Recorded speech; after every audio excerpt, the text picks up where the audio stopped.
You're listening to the Soldier Songs and Voices podcast. Real stories, real songs, and real conversations with bona fide heroes. I'm your host, Tony Rosario. Welcome. Come on in, get comfortable. Let's go for a ride. Okay, welcome everybody. This is the Soldier Songs and Voices podcast, and I'm here today with a veteran, and her name is Nickie, and I'm going to get her to introduce herself. She was one of our guests at Reveille this year, and I will preface this by saying that my first impression of this young lady was that she was pretty tender, that she was a pretty soft and kind soul. That, without saying a word, it was easy to spot that. So, without further ado, Nickie, would you go ahead and tell us about yourself? Who are you? Sure. That was a really sweet description of me, by the way. No. So I'm Nickie. I am an Air Force veteran. I was in from 2006 to 2013. I was stationed in Louisiana and at Fort Dix in New Jersey, which is in the same area as McGuire Air Force Base. Uh-huh. And I love all things arts. And those are one of the things that helps me to get by. So I don't know what else to say. How long were you in? 7 years. I had signed up for 6 and had an extension of 11 months when I got my job in New Jersey. Oh, right on. Right on. Yeah. Well, let's back up a little farther than that, because Soldier Songs and Voices, I'm curious, how did you come to us? Jules, because I'm in the same organization called Warrior Writers with her, and it's a poetry writing workshop thing that's based in Philadelphia. And I still participate even though I live now in Arizona. But they have this retreat during Memorial Day weekend. And I had met her again after having meeting her the first time back in Chicago for another veteran event. And I got to know her a little bit better. She put together the songwriter workshop for everybody there. And I guess she liked how much I was into it and how I created a poem out of that experience, because I've never written a song before. And I guess she just felt inclined because I'd asked her what made her ask me to sign up for Soldier Songs and Voices, and that was her reasonings, because I was really enthusiastic about it. And that's what happened. I didn't think that I was going to be accepted because I don't play any instruments. I would say that I can't sing, at least not well. And I've never, besides that poem, I've never written a song before. So I was nervous, but I still wanted to give it a go. And sure enough, I got accepted. Well, and you were really valuable to the group. You know, you were a very crucial part of the group. Your inexperience with songwriting was actually ended up being kind of a strong suit for you, I think, because you were just pretty daring. I thought that was pretty darn cool. Let's back up even farther than that. Where did you grow up? In a town called Casa Grande in Arizona. Since I'm back in Arizona, I'm actually in Tempe, which is like the Phoenix metropolitan area. And yeah. What kind of kid were you? I think I was maybe described as shy. I was always described as girly, which was considered as both just a basic description and kind of a form as weakness, which is unfortunate. But it's that kind of experience that led me to make a decision joining the Air Force. Because I'm the type that you wouldn't think to join the Air Force. Like I love dancing. I was in cheerleading. I was in color guard, the flag waving and during football games. I was in dance. I did all those things. So when I joined the Air Force, it was my way of just wanting to take a step into the unknown that I really, really wanted to take a step into. And also just to prove people wrong, which I did.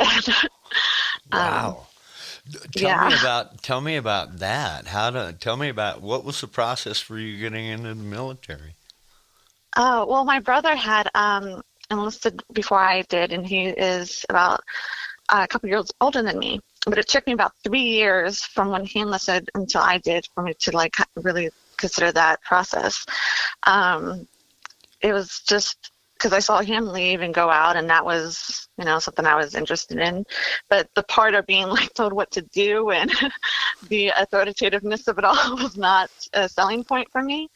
But being that I came from a family that, we were fairly disciplined kids, so that part wasn't actually the issue. It was more just stepping into a life where instead of being told what to do by my parents, I'm being told what to do by all these other people. Yeah. But instead I get paid. So You do it for money. It did help. It did help. I mean, money was just one factor, and it was definitely one thing that made the things that I didn't want to go into the military for worth going into the military for. But the schooling, and I've always loved learning, that would be available to me while I'm in and when I get out. And the fact that I've always wanted to be a stronger person, inside and out was also a selling point for me, and I wanted to take advantage of that. So there was more pros than cons in me joining, and I'm glad I did. Were you always, as you grew up, were you always committed to reaching forward? I want to be better. I want to be better. Was that the kind of kid you were? Honestly, I'm not entirely sure. Like, I know that I had asked my mom once if I don't know what compelled me to ask this, but I asked her if I was a bad kid, and she says no. The only thing that I would ask for that they couldn't give me was just the fact that I wanted to experience more of life, and we couldn't afford it. But I don't know if I've ever was necessarily the adventurous type. I think I was more the curious type. But I think I was also just shy and maybe a little bit intimidated. And yeah, I think I was just inherently a good, shy, intimidated kid, yet he was very curious and still wanted to do a lot. Yeah. How old were you when you went in? I was 19. I turned 20 in basic training. Right on. Where did you do basic? At San Antonio, Yeah. Lackland Air Force Base. Yeah. So when you first hit basic training, was there anything that was like pretty starkly eye-opening? So I went in having had just rewatched Full Metal Jacket, knowing that it wasn't going to be that intense, but I wanted to set myself up for the absolute, like, just intense experience. And it actually wasn't like that, thankfully. But the hardest part that I didn't actually anticipate, even though I knew it was going to be hard for me, was the physical parts. I actually struggled with doing, of all things, sit-ups, because I had, this might be TMI, but my skin where my tear bone is would actually start to kind of a little bit because of that experience, and it would just hurt so much. And that was the hardest thing that I had to endure, was just the fact that this little thing is causing me so much issue. And it's kind of telling, considering like how something so small could be so impactful. Yeah. I'll bet that's a pretty common ailment coming out of basic for the men and the women. Yeah. That's pretty strenuous. Where did you go right after? You went to AIT or whatever your training after basic? Tech school was still in San Antonio, and that was only 6 weeks long because my job, because I went in open journal, so I didn't know what my job was going to be, but it ended up being services. So tech school was 6 weeks long there. And then I got stationed at Barksdale, Louisiana soon after. And, there's more on-the-job training, of course. Um, so, yeah, that. Were you able to keep a connection with music and with the arts? um, well, being that at that time, dancing was my biggest art form, I didn't get to really embrace a whole lot of that during that time frame. And even though I've always had interest in so many things that are art related, that didn't really take its have its impact on me until much, much later, until after I got out of the military, even. Uh-huh. Um, and that's an interesting story in itself, I think. What was your experience like in the military? What do you consider it a plus, a positive for you? So I don't regret joining, but I resent what I ended up experiencing. So I do have a lot of great memories with, people and friends, but within my first year in the military, I had confided in somebody at my base that I first considered a mentor. He was an NCO, and then I considered him a friend. And I didn't realize that he was actually giving me the worst advice. Um, and then I don't know if I'm inclined to say this part in this on here, but I really wanted to embrace being in the military, so I really wanted to go to the Air Force Ball, which is in September. And I had just gotten stationed in Louisiana earlier that year. And he had offered to take me because I had another friend who was being deployed earlier on. So I went with him. I didn't think anything of it because it's a military event. And being that I was 20 at the time, and I was very, very nervous, he provided me, this NCO, with a lot of beverages that I wasn't supposed to be drinking. And it was a lot of mixed beverages that don't go together. And I got very sick. And without getting into much more detail than that, I was in denial for about up until December of what happened later that night. So much so to where I would end up yelling at him at work and then apologizing because I just yelled at NCO and not realizing that I had every right to be angry at this person for all the just little tendencies that he did.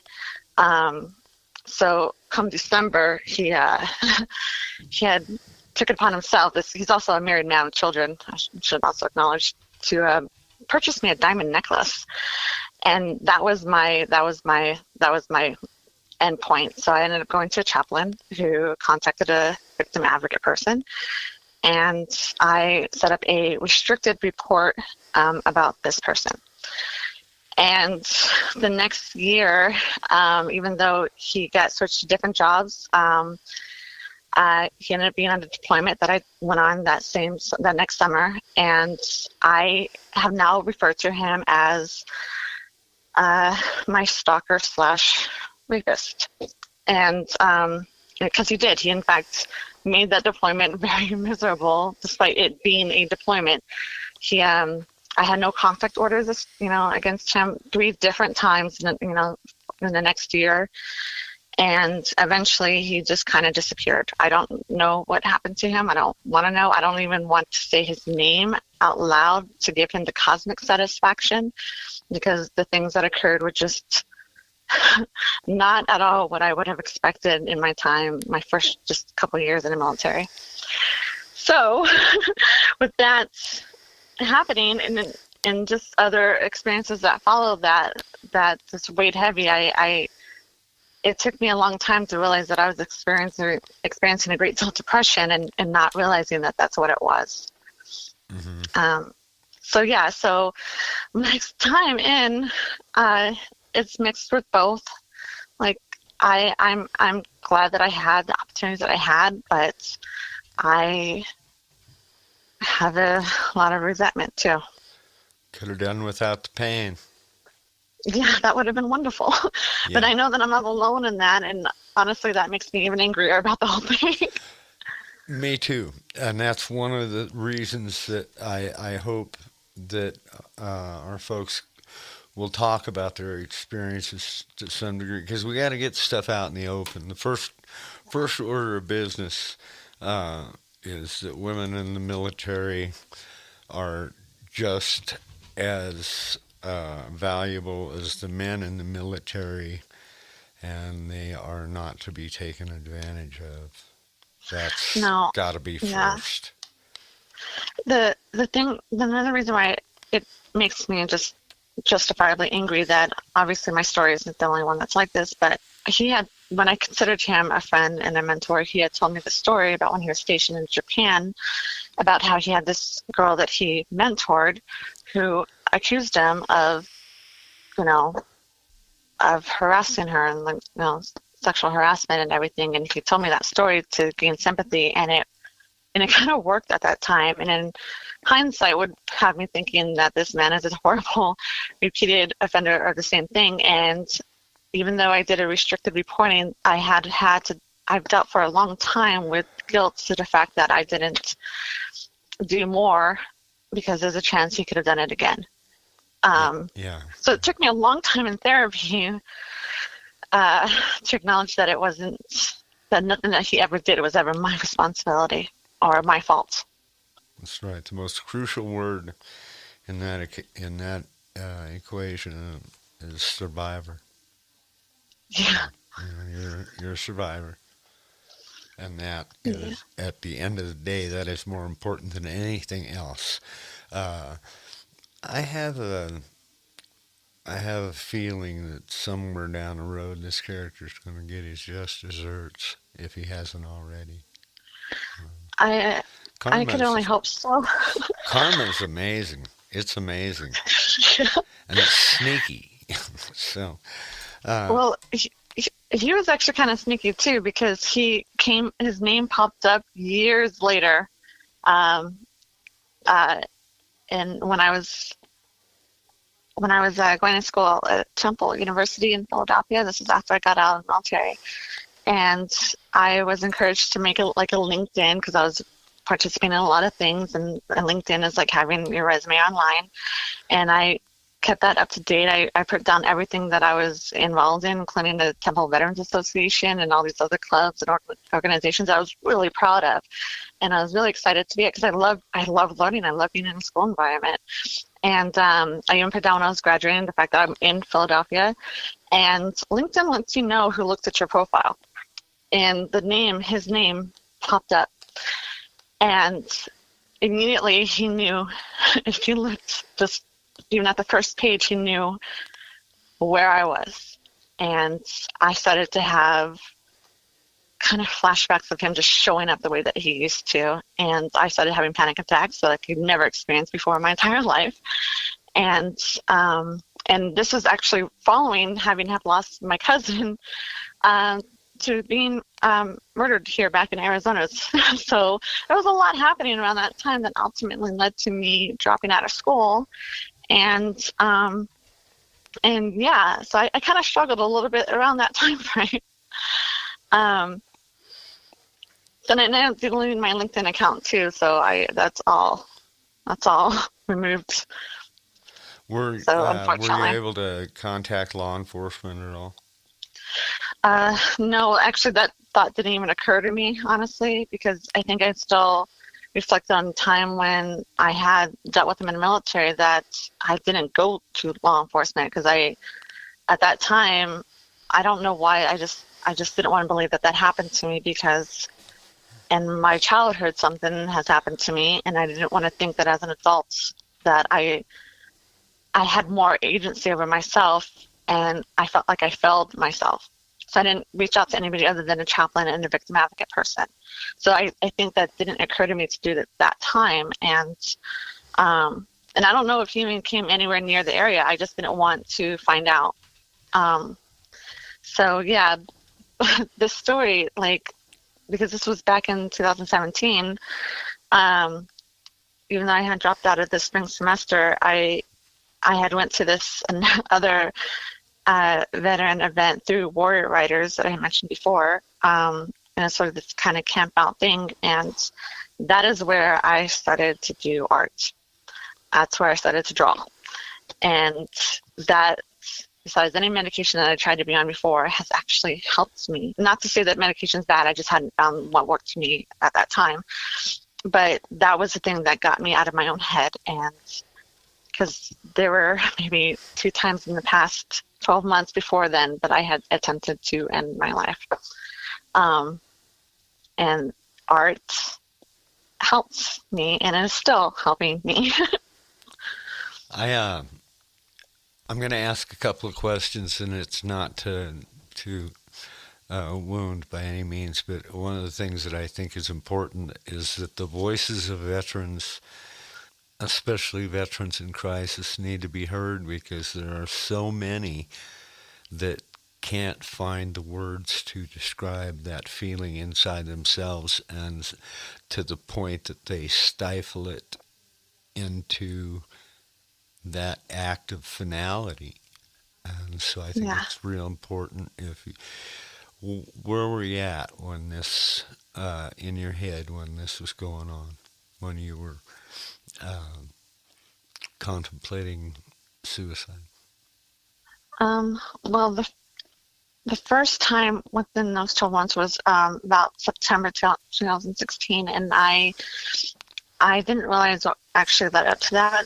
It took some time to kind of find that resolve, and it was because I was dating this particular person who I didn't actually realize was a sincere and true narcissist, and very manipulative. And I felt like I lost sight of having my own say in my own within my own body, and it didn't occur to me that how much that would affect me because of the things that happened to me before.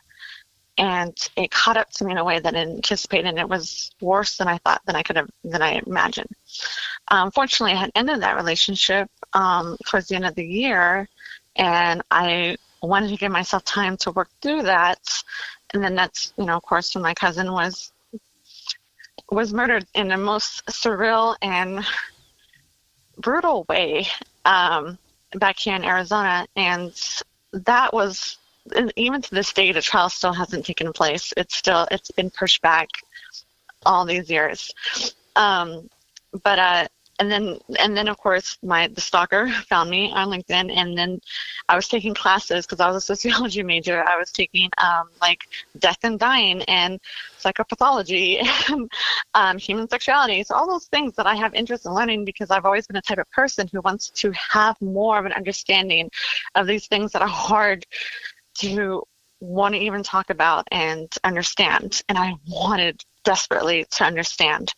But I couldn't, as much as you try to hold on, I couldn't. So I had to stop going to school. And when the second time I attempted within, this 12-month time frame, I was at home, and I was just overwhelmed. I was feeling like certain people were winning who were just the worst kind of people winning. I felt like they just prevailed over anybody who had anything, who were inherently good, which I know is not true, but it felt so exhausting and overwhelming, and just, I don't know.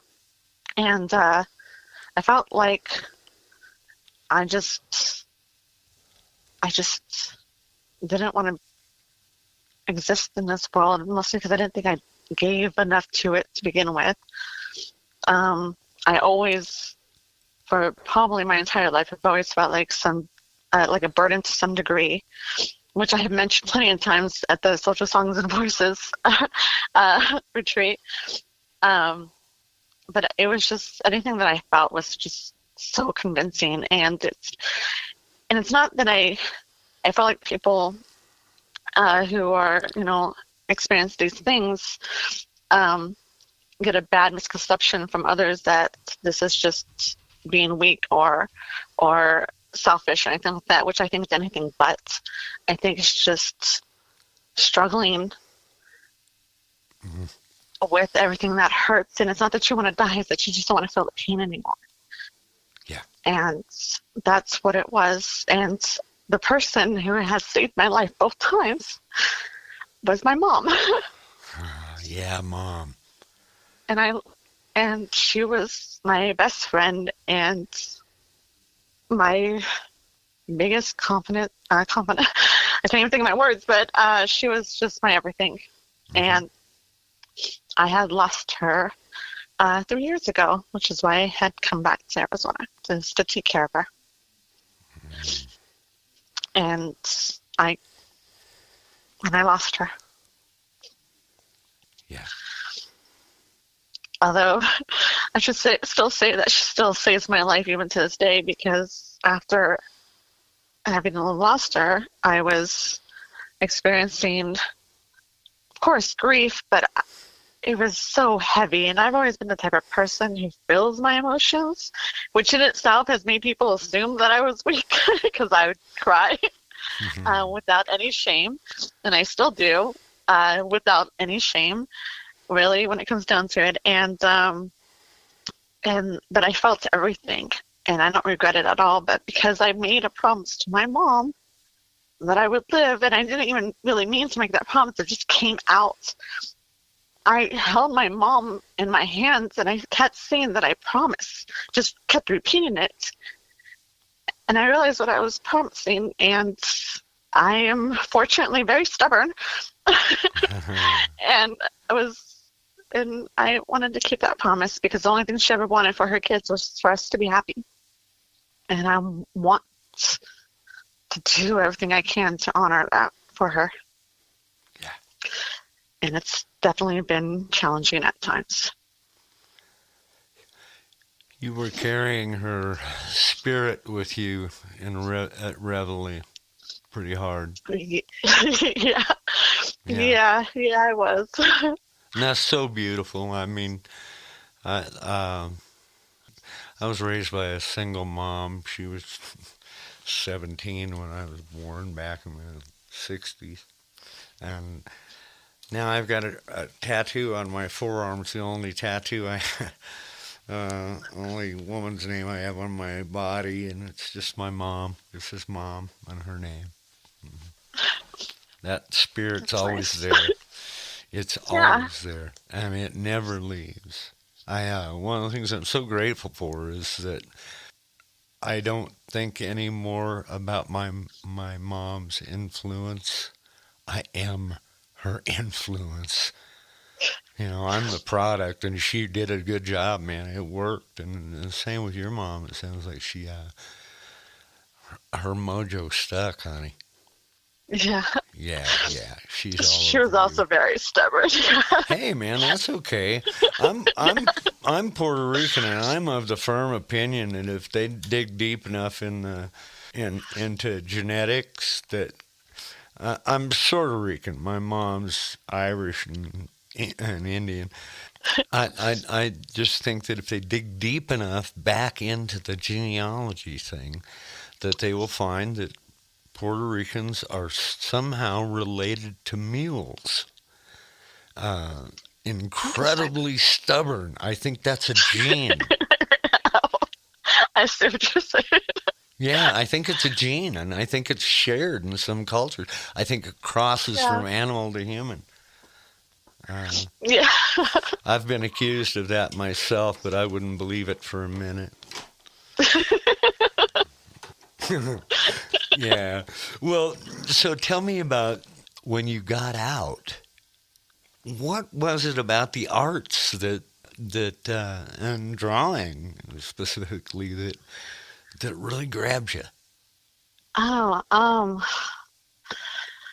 so much. Because I think, because dancing was my first art form that I fell in love with back, like, when I was in the 4th grade.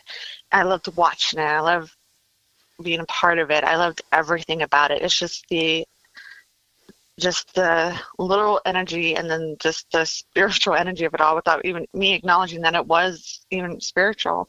But as you know, since I've gotten older and I've done more things, like I've explored doodling is what I call it, and drawing and painting, and I did word birding a little bit last year. I've done poetry. I've done um, photography. I've done creative makeup. I even went to school. I went to beauty school to learn about skincare and makeup, and then I did creative makeup for a while. Um, I've I've done a series of little things because there's so much variety. There's so much you can do. There's so much ways of just expressing yourself in ways that when you do it, you don't realize that you need to express yourself in that way. And then it happens and it occurs. And it's kind of profound to have sort of a self-realization come out through you, through your own hands, and not even realize that that's what needed to come out. And then when you see other people's art, you get to see and experience and, whatever it was that they're feeling. And the interpretations could be taken all over the place, the perspectives. And so this piece of art can become multifaceted in ways that even the creator can't even imagine. And this is just in any category, from songs and poems, of course, and even just there are people who made they're living off of just doing doodles, and there are people who fall in love with those. I think that anything could be just wildly beautiful and loud without having to say much at all because of art. And I love it. I genuinely love it. I think that the magic of art is the magic of artisans is that uncanny ability to be able to see things that aren't there yet. Yeah.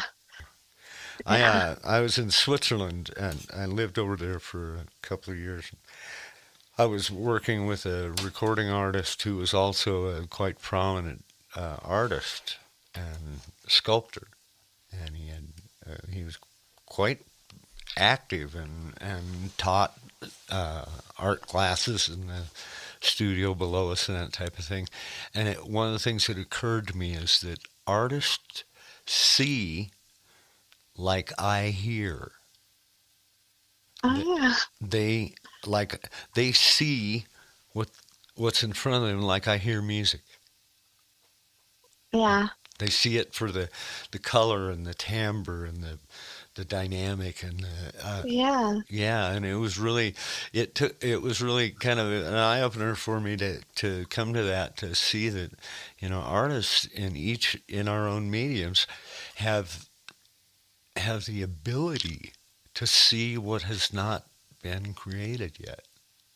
Yeah. Yeah. And that's just something else that's so beautiful about it is that the human mind is so magnificent in the way that it goes about things, and each mind is so different because they create these things that you would never have thought of, and it's like it's magic for lack of a better Yeah, word.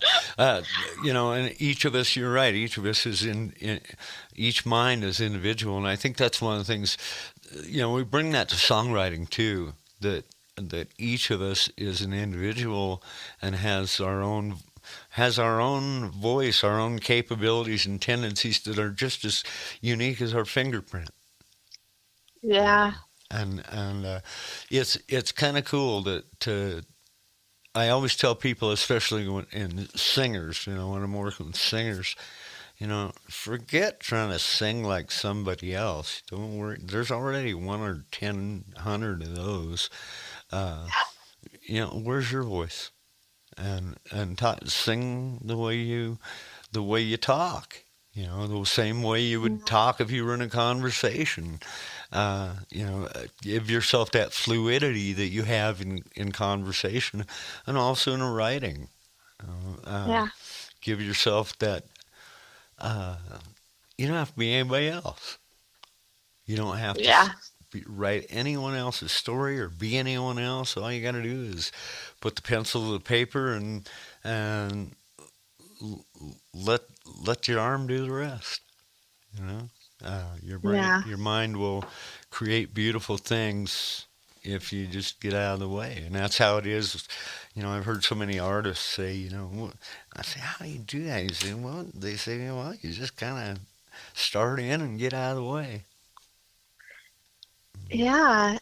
And another thing with art is it's it's such a wonderful place to be influenced too, because sometimes some of my best writing or whatever I end up doing ends up because I'm inspired by somebody else, or I was even given a prompt by somebody else, like the workshops we had at the retreat, and and then suddenly I'm just writing, and I'm amazed by what comes out.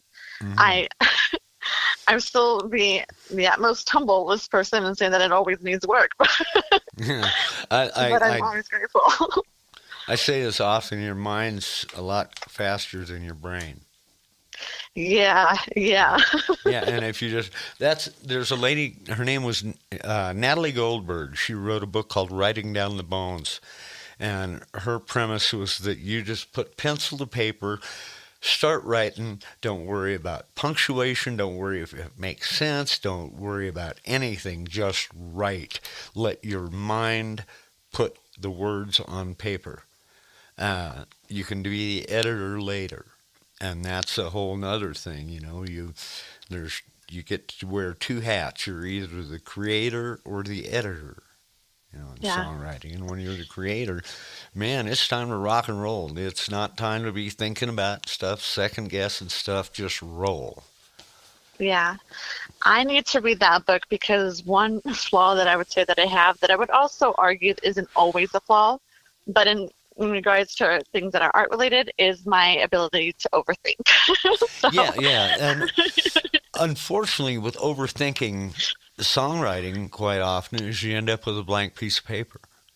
yeah, yep, definitely my experience for sure. Yeah, yeah. That's it's. I would encourage you and everybody else, and it takes up the song. Trust yourself. Trust your gut. Trust that first phrase that pops in your head. If it doesn't make any damn sense at all, it will later. Yeah, You know? yep, I love that. Yeah, that it'll make sense at some point. But it's an art that I was completely unaware of until I went to Nashville and went to basically songwriting school. You got to trust yourself. You're not there for no reason. And I had the best piece of advice that I can remember in this regard I got from Mark Andes. Man, when there's only there's only room in the saddle for one ass at a time, and if you're in it, you're riding. Mm. That's a very descriptive quote. I like that. Yeah, yeah. It's like you're there, so rock and roll.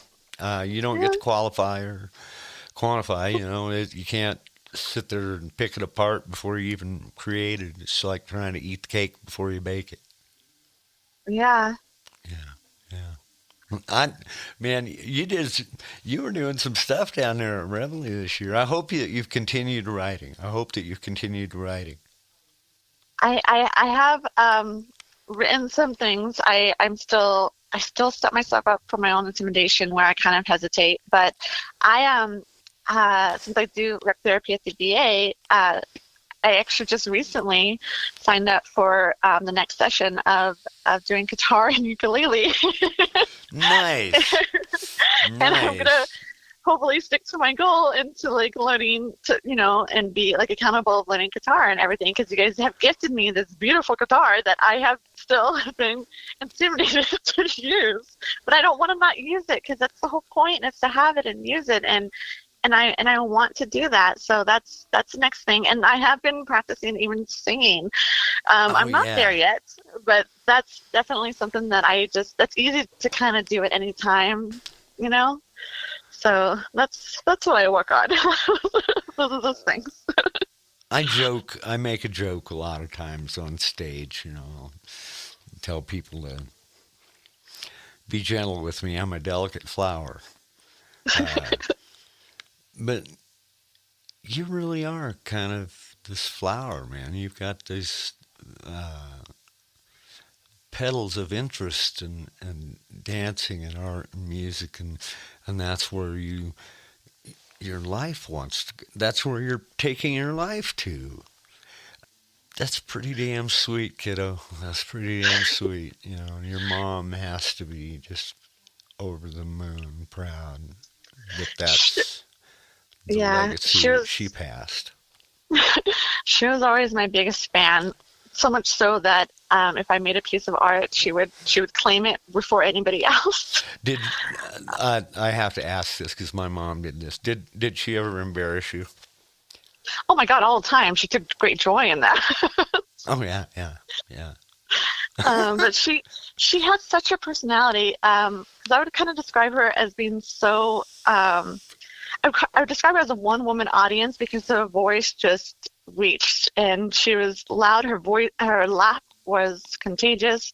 It was also very distinctive. She was sassy. I would say that you would either really, really love her or maybe really not so much because of her personality. But she was amazing.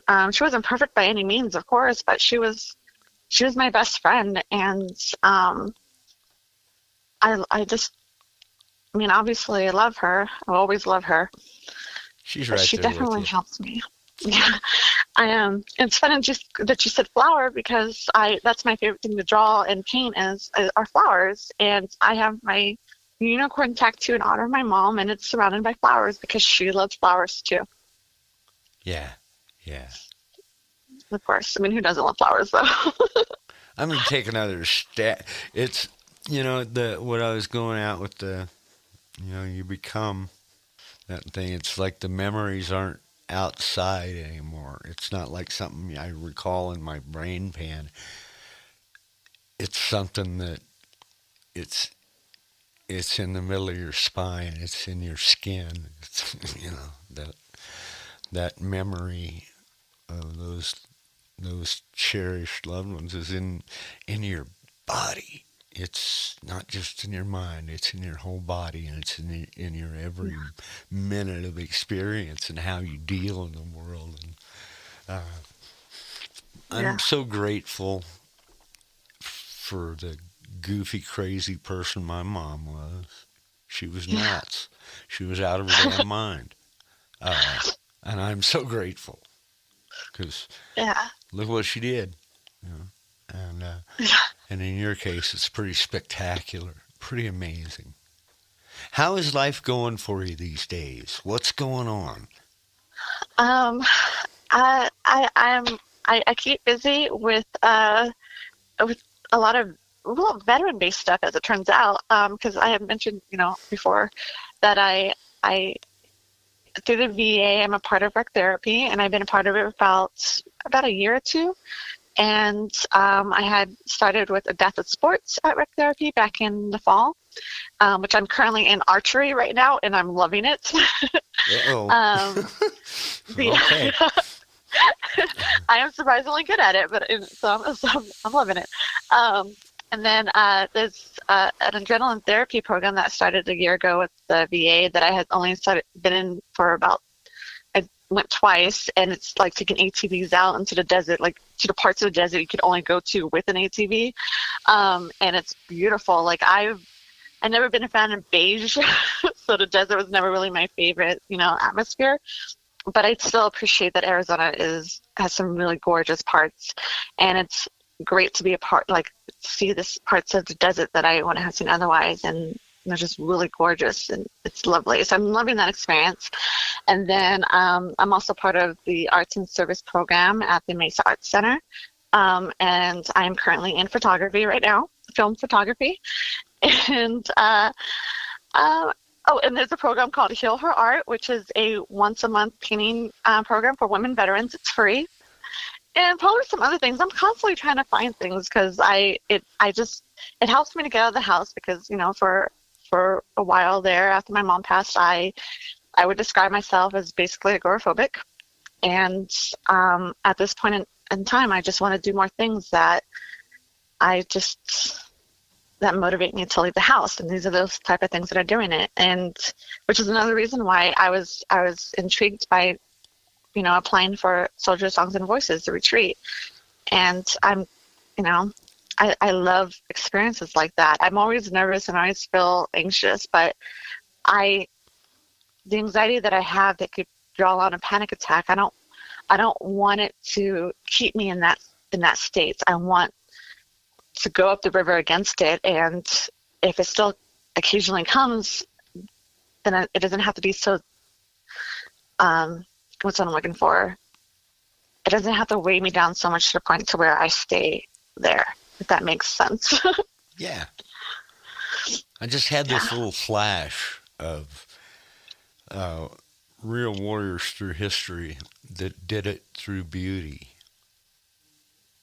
Billie Holiday, Oh, Gandhi, you know, yeah, Paul Robeson, people that used Harry Belafonte, that used their art form, that used art to raise a voice, to make yeah, a difference, you know, and that yeah, those are warriors too. Those are warriors too. yeah. You're one. You're a good one. Hey, while we're on the subject, you've got some artwork that you've done. Would you do me a favor and email me a photo, one of your favorites that we can? They put up a blog every week on the episode about the people we interview, and I'd sure like to share something that you've done. And Sure. yeah, okay, cool. Uh, this is real personal. This is real Okay. personal. Who is your favorite person at Reveille? Oh, Be careful. oh, that's Think a hard about this. one. Think about this.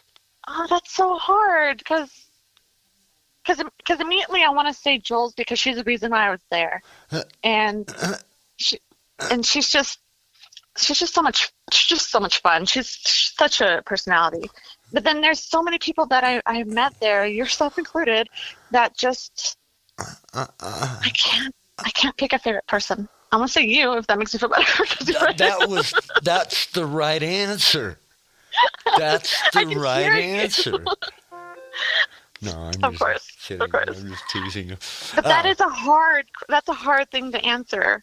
God, you fall in love with everybody out there, don't you? Yeah, and it really was a profound experience, one that I've never, like, I haven't experienced before, but I really, really needed, and I know that I wasn't the only one, and I think that makes it even more profound.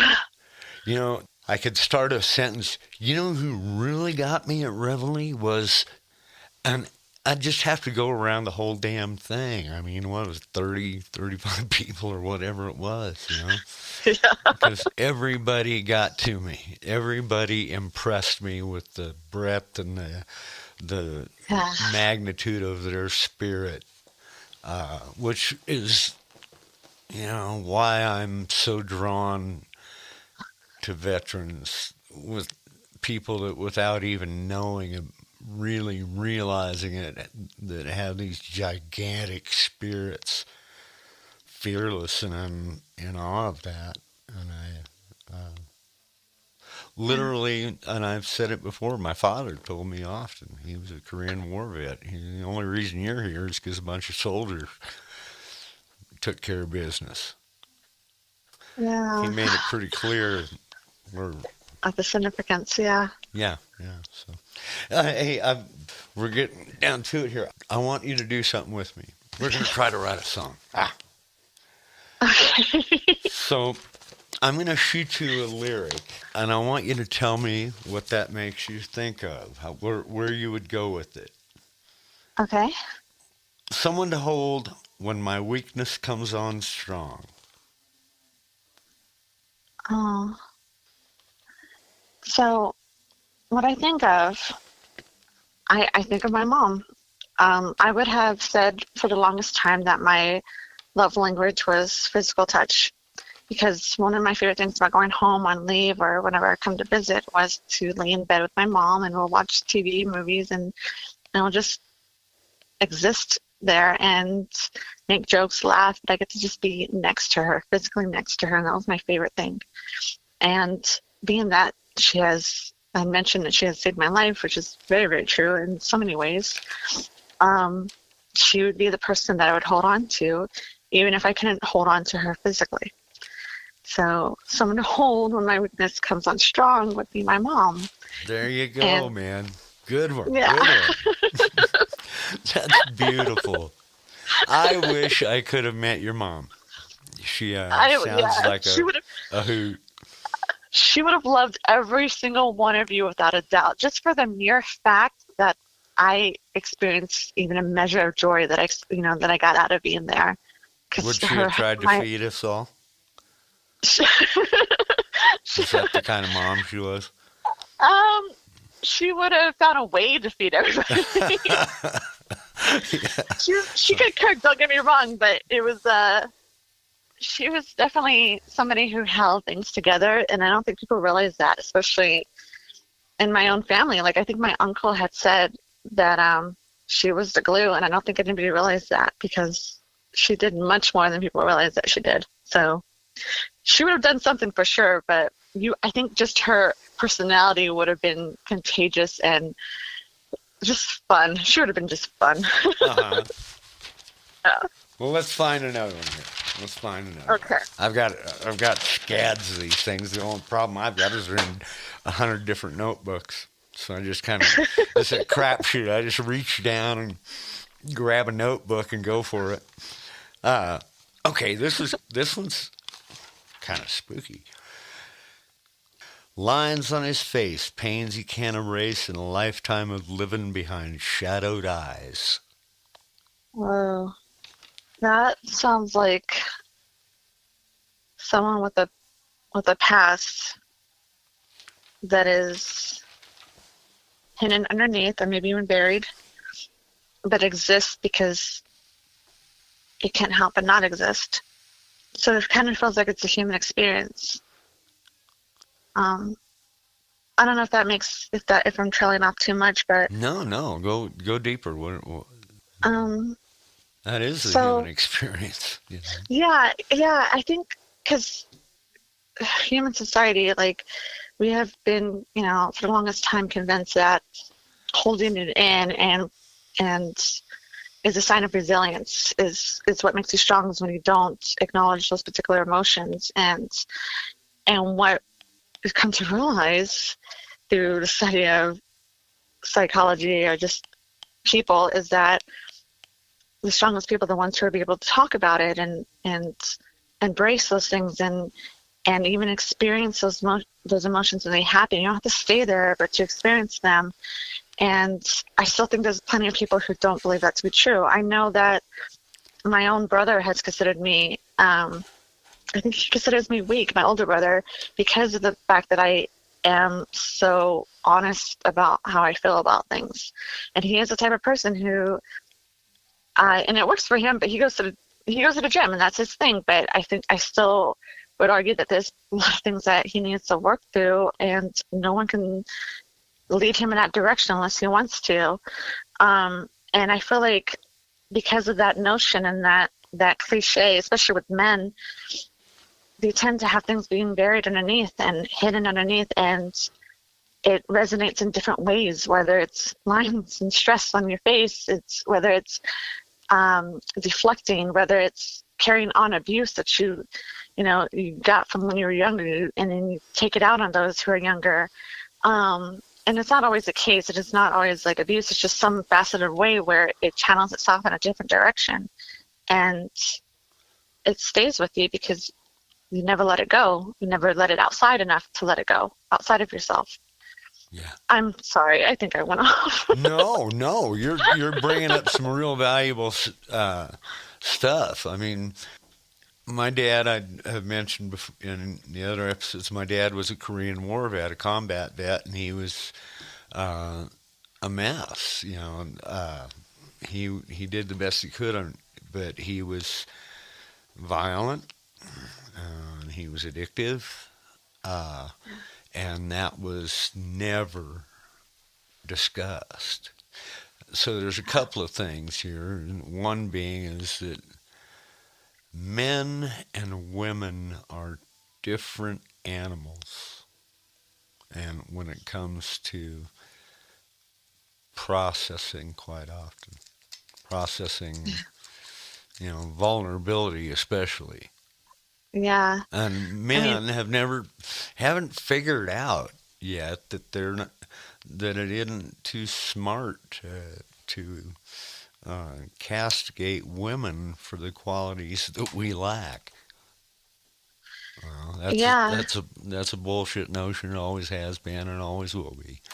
Yeah, and I mean, we have lived in a society for a very, very long time that, dismisses and disregards men who do attempt to express their emotions, and they're considered weak, which I think has evolved into the way that they think now. The women are weak because we express our emotions, and therefore you are weak, and which is completely untrue because women are insanely strong.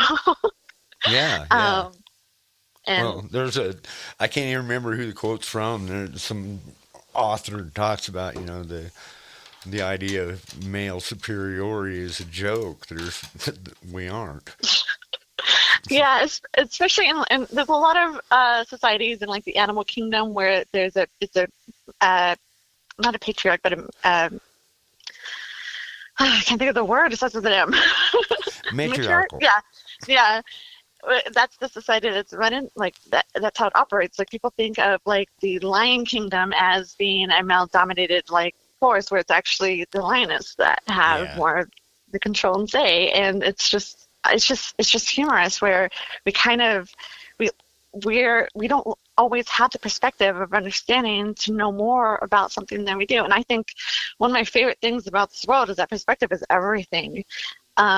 You can know so much about one thing, but yet the more you learn, you realize you don't know as much as you think you do. And I think that's humbling. I think that showcases wisdom, which is ironic because you're acknowledging that you don't know that much about everything. And that's just the way that it is. I mean, life is so vast and so complex. And yeah, I don't know. I go on a tangent. the the list of things that I don't know is like my nose. It gets bigger as I get older.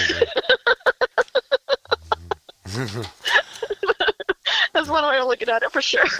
Yeah, yeah, it's crazy. There's a lot to know out there. There's a lot to learn, and the kiss of death is assuming that you've reached a point of authority. It's like, oh shit, you're done now. Yeah. About time you figure you really know it all. That's about time you're done. Yeah.